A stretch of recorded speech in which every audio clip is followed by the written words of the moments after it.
2 সপ্তাহের মধ্যে সরকারি কর্মচারীদের সম্পদের হিসেব প্রক্রিয়া, শীঘ্রই বিডিআর হত্যাকাণ্ডের পূর্ণ তদন্ত। সংস্কার শেষে যথাসময় নির্বাচন, মার্কিন চার্জ দ্য অ্যাফেয়ার্সকে বললেন প্রধান উপদেষ্টা, রোহিঙ্গাদের জন্য সহায়তা বাড়ানোর আশ্বাস। এস আলমের গাড়িকাণ্ডে সালাউদ্দিনের দুঃখ প্রকাশ, ক্ষমতার মালাই খাওয়া জামায়াতের উদ্দেশ্য নয় জানিয়েছেন ডক্টর শফিক। কুইক রেন্টালে দায় মুক্তি কেন অবৈধ নয় জানতে চেয়ে হাইকোর্টের রুল, পুঁজিবাজারের দুর্নীতি অনিয়ম অনুসন্ধানে কমিটি গঠন।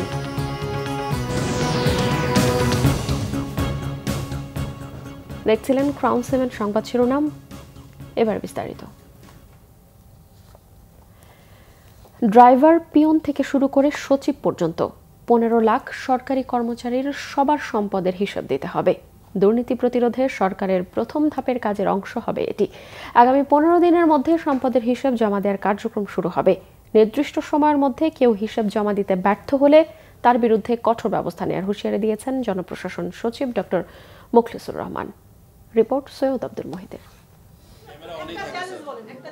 সরকারের সকল কর্মকর্তা কর্মচারীকে সম্পদের হিসাব জমা দিতে হবে, এমন ঘোষণার একদিন পর সচিবালয়ে সাংবাদিকদের সাথে এ নিয়ে কথা বলেন জনপ্রশাসন সচিব ডক্টর মোখলেসুর রহমান। তিনি জানান, সম্পদের হিসাব দেওয়ার নিয়ম ঠিক করতে দুদক সচিবের নেতৃত্বে 5 সদস্যের একটি কমিটি করে দেয়া হয়েছে। একটা ইউনিফাইড, যাতে এত মানুষের প্রশ্ন না করতে হয়, বুঝতে কষ্ট না হয়, সম্পদ বলতে কি বলছি, স্থাবর বলতে কি, স্থাবর কি, এবং পক্ষ করে আইটেমগুলো আমরা লিখে দেবো। এর বাইরে যদি কেউ থাকে ওখানে বলা থাকবে, অতিরিক্ত থাকলে আপনি এখানে লিখতে পারেন। আর এইটার মাধ্যমে আপনার সম্পদ থাক আর না থাক, আপনার জিরো সম্পদ থাক, আপনি দাখিল করতে হবে। জনপ্রশাসন সচিব বলেন, সম্পদের ক্ষেত্রে পরিবারের সদস্যদের স্বচ্ছতা থাকতে হবে। চাকরিকালে তার ব্যাচমেটদের আত্মগোপনের কথাও তার বক্তব্যে উঠে আসে। সরকার তো বহুবার চেঞ্জ হয়েছে, এইভাবে কেউ পালায়? বাইতুল মোকাররমের খতিব কেন পালাবে? উনিও তো পালাইছে। আমার ব্যাচমেট, আমি তো অনেক আগে চলে গেছিলাম, সরকার এখানে এনেছে, সরকার আমাদেরকে জনগণের কাজ করার জন্য। আমি তো পালাইনি। আমার ব্যাচমেটরা যারা মাননীয় সংসদ সদস্য হয়েছেন রিটায়ার করার পর, তারাও পালাইছে। সচিব বলেন, দুর্নীতিবাজরা রক্ষা পাবে না। সরকারি চাকরিজীবীদের কেউ ভুল হিসাব জমা দিলেও ব্যবস্থা নেওয়া হবে। দুদক যেহেতু এটা অফিসিয়ালি হ্যান্ডেল করে, তারা এটা বিবেচনা করবে কার সম্পদ ব্যবহারের জন্য কাকে তলব করা হবে। তলব করলে আপনার যখন টেলপে নাম দেখেন, এটা খবর হয়ে যায় না? তার সাজা হবে কি হবে না সেটা অনেক পরের কথা। এই কমিটি আমাদেরকে 7 দিন দেবে, আমরা হয়তো আরও 7 দিন এটা টাইম নেব। উইদিন 15 ডেজ আমরা হয়তো এটা অফিসে পৌঁছে দেবো। সেইখানে টাইমলাইন বলা থাকবে কবে জমা দিবে। জমা না দিলে খবর আছে, সোজা কথা, আইনানুগ খবর। আমি দেবো, যেদিন চিঠি ইস্যু করবো আমারটা প্রথম দেবো। সচিব জানান, ডিসিদের ফিট লিস্ট চূড়ান্তের পথে 1 সপ্তাহের মধ্যে 25 জেলায় ডিসি নিয়োগ দেওয়া হবে। পাশাপাশি বাকি জেলা থেকেও প্রত্যাহারের কার্যক্রম শুরু হবে। আমরা বলে দেবো অমুকের কাছে জমা দেব। সৈয়দ আব্দুল মুহিত, বাংলা ভিশন, ঢাকা। স্বরাষ্ট্র উপদেষ্টা অবসরপ্রাপ্ত লেফটেন্যান্ট জেনারেল জাহাঙ্গীর আলম চৌধুরী জানিয়েছেন, বিডিআর হত্যাকাণ্ডের পূর্ণ তদন্ত ও ন্যায় বিচার শীঘ্রই শুরু হবে।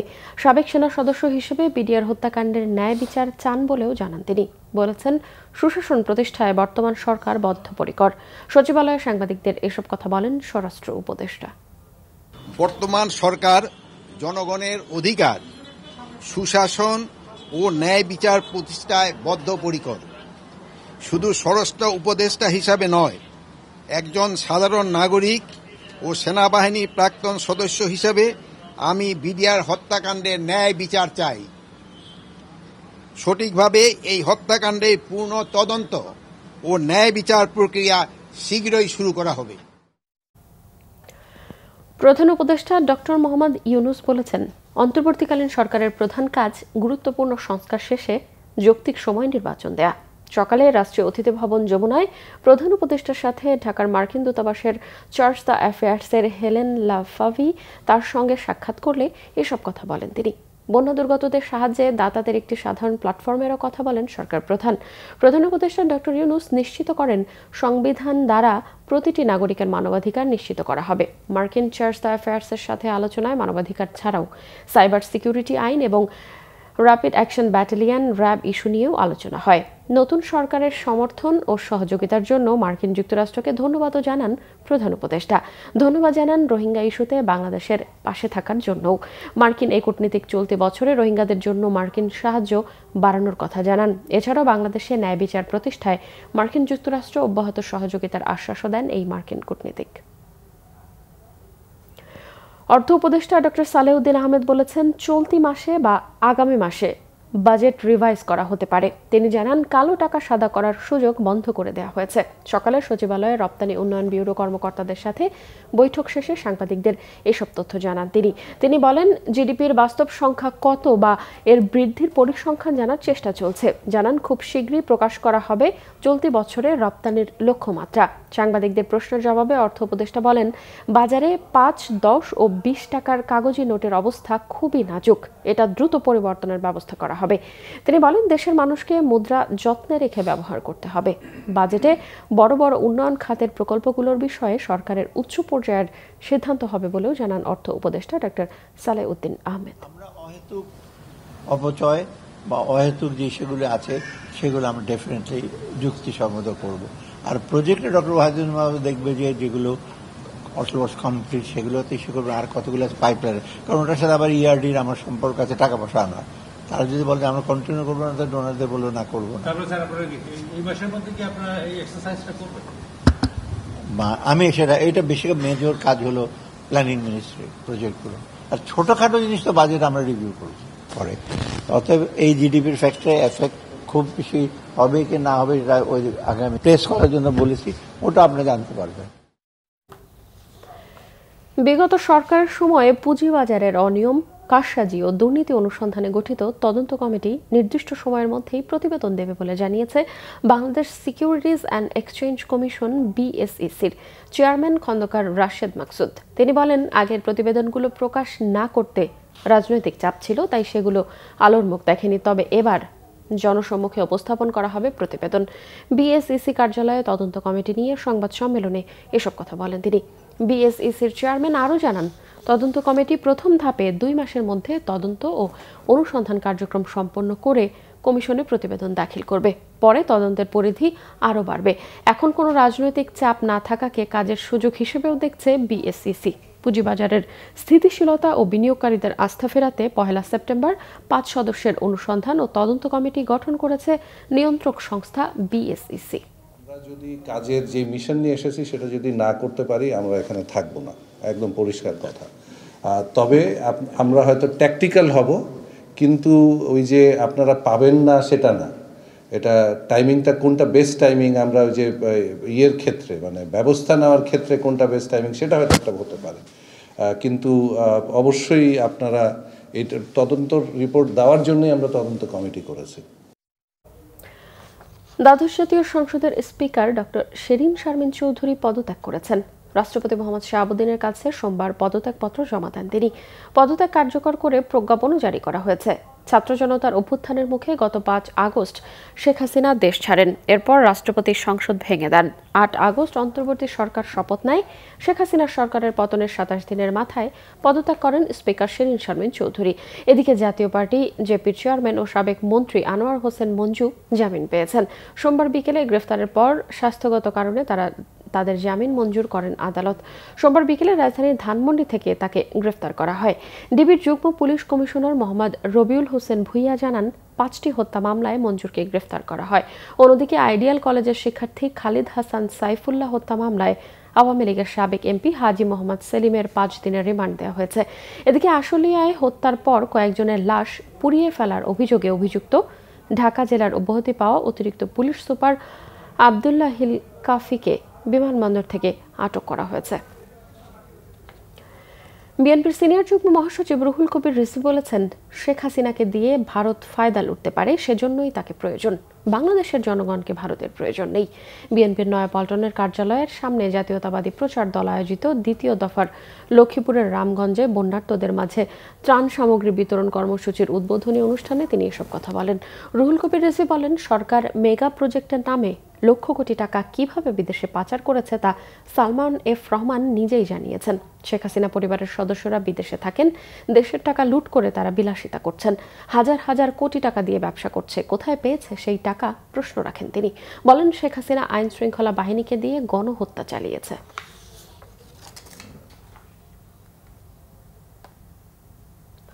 বিএনপি স্থায়ী কমিটির সদস্য সালাউদ্দিন আহমেদ জানিয়েছে, এস আলমের গাড়ি ব্যবহারের বিষয়ে আগে থেকে কিছুই জানতেন না তিনি। জেলা বিএনপির নেতাকর্মী সহ অনেক শোভানুধ্যায়ী গাড়ি নিয়ে অপেক্ষা ছিলেন, সেখান থেকে একটি গাড়িতে ওঠেন বলে দাবি করেন সালাউদ্দিন আহমেদ।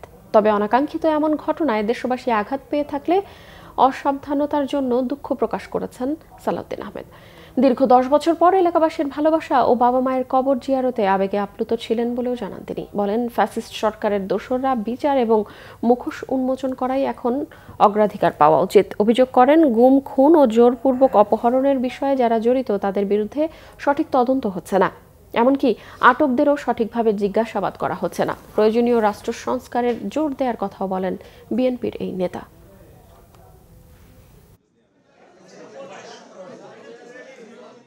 আমি বিমানবন্দরে নামার পরে কিছু গাড়ি দেখেছি ভিতরে, তা আমাদের নেতাকর্মীরা বলেছেন যে এইটাতে ওঠেন, এই গাড়িতে আমি উঠেছি।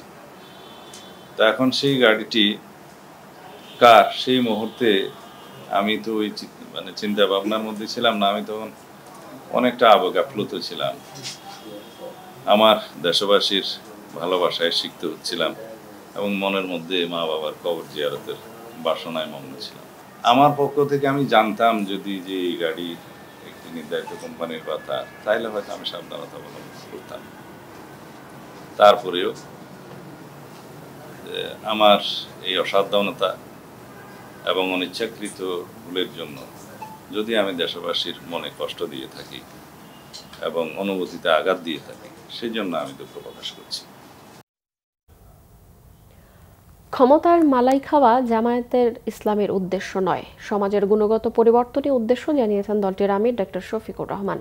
সকালে দিনাজপুর ইনস্টিটিউট চত্বরে বৈষম্য বিরোধী ছাত্র আন্দোলনে নিহত ও আহতদের জন্য দোয়া অনুষ্ঠানে তিনি এসব কথা বলেন। ডক্টর শফিকুর রহমান আরও বলেন, দেশ এমন হোক যে দেশে জাতি ধর্ম নির্বিশেষে সকল মানুষ শান্তিতে বসবাস করবে, কোনো ধর্মীয় সম্প্রদায়ের উপাসনালয়ে বাড়িঘর পাহারা দেওয়ার প্রয়োজন হবে না। জামায়াতের আমির জানান, সন্তানেরা যে বৈষম্য বিরোধী আন্দোলন করছে এর মাধ্যমে সকল প্রকার বৈষম্যের কবর রচনা হোক।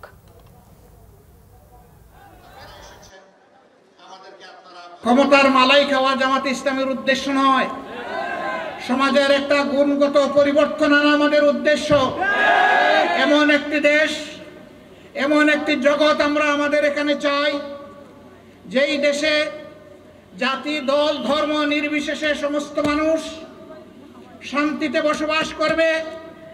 এদেশের নাগরিক হিসেবে দেশে এবং প্রবাসে যেখানেই যাক গর্বের সাথে বলবে, আমি একজন বাংলাদেশী। রাজনৈতিক বিবেচনায় দেয়া কুইক রেন্টাল বিদ্যুৎ কেন্দ্রের ক্ষেত্রে দায় মুক্তির আইন কেন অবৈধ নয় তা জানতে চেয়ে রুল জারি করেছে হাইকোর্ট। কুইক রেন্টাল সংক্রান্ত বিদ্যুৎ ও জ্বালানি দ্রুত সরবরাহ বৃদ্ধি সংক্রান্ত বিশেষ আইন 2010 চ্যালেঞ্জ করা রিটে প্রেক্ষিতে এই রুল জারি করেন আদালত। সুপ্রিম কোর্টের 2 আইনজীবীর করা রিটে বলা হয়েছে, বিদ্যুৎ জ্বালানি খাতে দায় মুক্তির এই বিশেষ আইনে সংবিধানের বেশ কয়েকটি ধারা লঙ্ঘন করেছে আওয়ামী লীগ সরকার। আইন মন্ত্রণালয়ের লেজিসলেটিভ ড্রাফটিং বিভাগের সচিব, অর্থ বিভাগের সচিব, বিদ্যুৎ জ্বালানি ও খনিজ সম্পদ সচিব, পেট্রোবাংলার চেয়ারম্যান ও বিদ্যুৎ উন্নয়ন বোর্ডের চেয়ারম্যানকে রিটে বিবাদী করা হয়েছে। সেই সঙ্গে রিটে আইনের 6 এবং 2 এবং 9 ধারা কেন আইন বহির্ভূত ঘোষণা করা হবে না, এই মর্মে রুল জারি আর্জি জানানো হয়েছে। রিটে আরও বলা হয়েছে, এই আইনকে ব্যবহার করে পছন্দের ব্যক্তিকে প্রকল্প দেয়া ও সরকারি অর্থের অপচয় করা হয়েছে। একই সঙ্গে অপরাধীদের দায় মুক্তি দেওয়ার চেষ্টা হয়েছে বিশেষ বিধান ব্যবহার করে।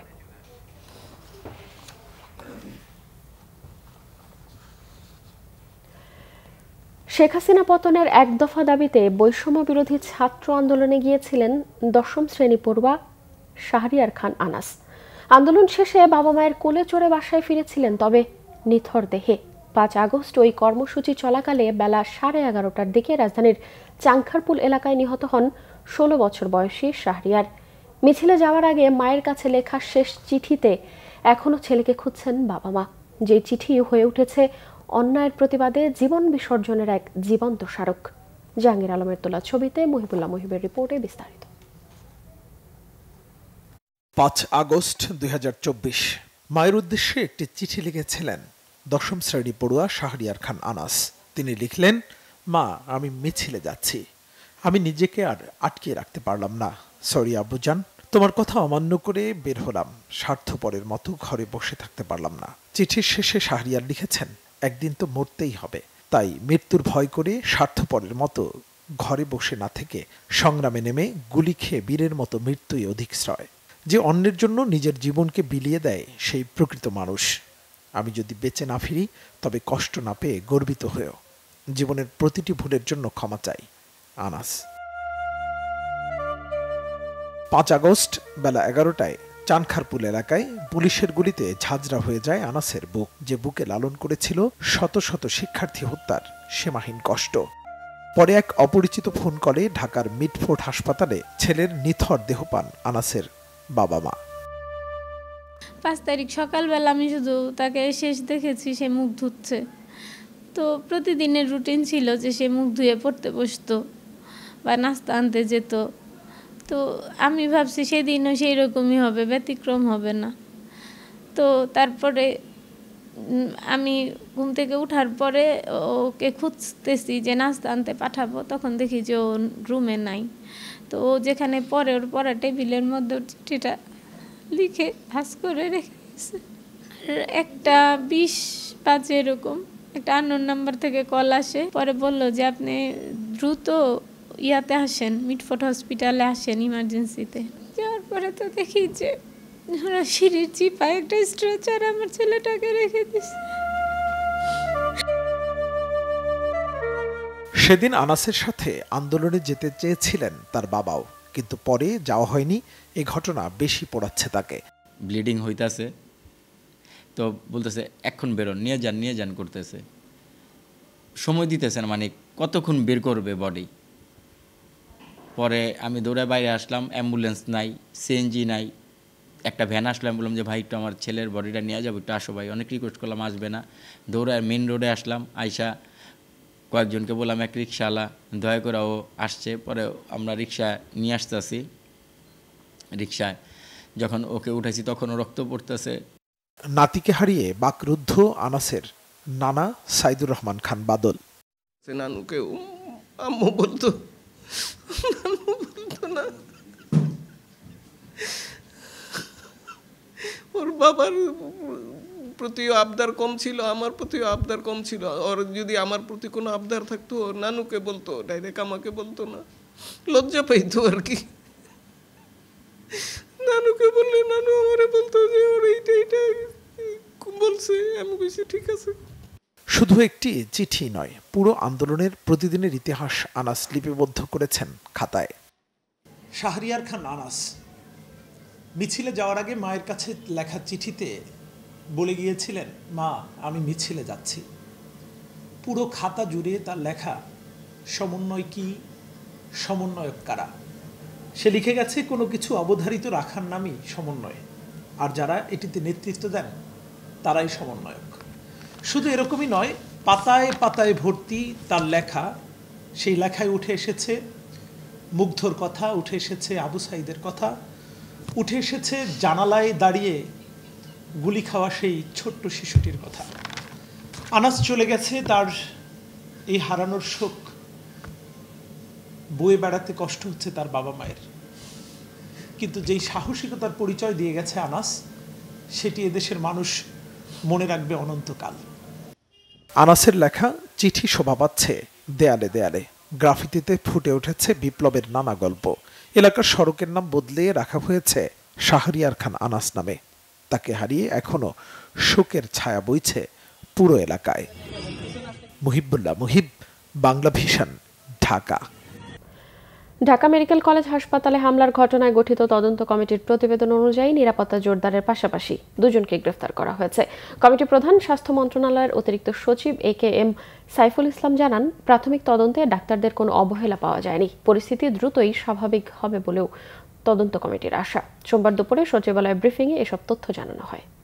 সামগ্রিক পরিস্থিতি বিশ্লেষকদের সুপারিশ পর্যবেক্ষণ আমরা রিপোর্ট দিয়েছি। সেই প্রেক্ষিতে এগুলো বাস্তবায়ন কিন্তু দ্রুত গতিতে শুরু হয়েছে। প্রাথমিক তদন্তে আমাদের ডাক্তারদের কোনো ধরনের অবহেলা আমাদের কাছে পরিলক্ষিত হয় নাই। তারা তো সুনির্দিষ্টভাবেই তাদের কর্মসূচিগুলি প্রত্যাহার করেছে, তারপরে তো আর কোনো ঘটনা ঘটেনি। আমরা এই পর্যন্ত মন্ত্রণালয় এবং স্বাস্থ্য বিভাগ যে কার্যক্রমগুলো নিয়েছে, ডাক্তারদের তাতে করে ডাক্তাররা আমরা জানতে পেরেছি যে ডাক্তাররা সন্তুষ্ট, এবং আরও কিছু দৃশ্যমান চাই, সেগুলো তো আমরা এখন মাত্র তো 2 জন হয়েছে, তো আরও তো যদি সম্পৃক্ত আরও আমরা পাই আরও অ্যারেস্ট করব। রাজধানী উন্নয়ন কর্তৃপক্ষের বিশদ অঞ্চল পরিকল্পনা ড্যাব বাস্তবায়ন স্থগিত করার দাবি জানিয়েছে বাংলাদেশের স্থপতি ইনস্টিটিউট। সোমবার জাতীয় প্রেস ক্লাবে এক সংবাদ সম্মেলনে অন্তর্বর্তীকালীন সরকারের কাছে এই দাবি জানান ইনস্টিটিউটের সভাপতি খন্দকার সাব্বির আহমেদ। তিনি বলেন, ঢাকা শহরের 66% এলাকা রাজুকের পরিকল্পনার বাইরে, যার কারণে অপরিকল্পিত নগরায়ণ হয়েছে। লিখিত বক্তব্যে আরও অভিযোগ করা হয়, ড্যাব প্রণয়নে আইনি ব্যত্যয়, প্রণয়নের অস্বচ্ছতা, বৈষম্যমূলক নীতি, জলাশয়, বন্যা প্রবাহ অঞ্চল, কৃষি জমি ধ্বংসের সুযোগে এবং নকশা অনুমোদনে দুর্নীতির অভিযোগ এনেছে তারা। অংশীজনের সক্রিয় অংশগ্রহণের মাধ্যমে ড্যাপের সংস্কার চেয়েছেন স্থপতিরা। ড্যাপের বৈষম্যমূলক নীতি থাকার অভিযোগও করেন তারা। সংবাদ শেষ করব শিরোনামগুলো আরও একবার জানিয়ে। 2 সপ্তাহের মধ্যেই সরকারি কর্মচারীদের সম্পদের হিসেব প্রক্রিয়া, শীঘ্রই বিডিআর হত্যাকাণ্ডের পুনঃ তদন্ত। সংস্কার শেষে যথাসময় নির্বাচন, মার্কিন চার্চ দ্য অ্যাফেয়ার্সকে বললেন প্রধান উপদেষ্টা। রোহিঙ্গাদের জন্য সহায়তা বাড়ানোর আশ্বাস। এস আলমের গাড়িকাণ্ডে সালাউদ্দিনের দুঃখ প্রকাশ, ক্ষমতার মালাই খাওয়া জামায়াতের উদ্দেশ্য নয় জানিয়েছেন ডক্টর শফিক। কুইক রেন্টালে দায়মুক্তি কেন অবৈধ নয় জানতে চেয়ে হাইকোর্টের রুল। পুঁজিবাজারের দুর্নীতি অনিয়ম অনুসন্ধানে কমিটি গঠন। এই ছিল এখনকার মতো। পরের সংবাদ সকাল 10টায়, এর আগে সকাল 9টায় রয়েছে নিউজ টপ 10 দেখার আমন্ত্রণ রইল। এছাড়া বাংলাভিশন সংবাদ ও সংবাদ সংশ্লিষ্ট অনুষ্ঠান দেখতে ভিজিট করুন www.bbnews24.com ও facebook.com/banglavisionnews এবং সাবস্ক্রাইব করুন youtube.com/banglavisionnews। এখন সঙ্গে থাকায় ধন্যবাদ সবাইকে।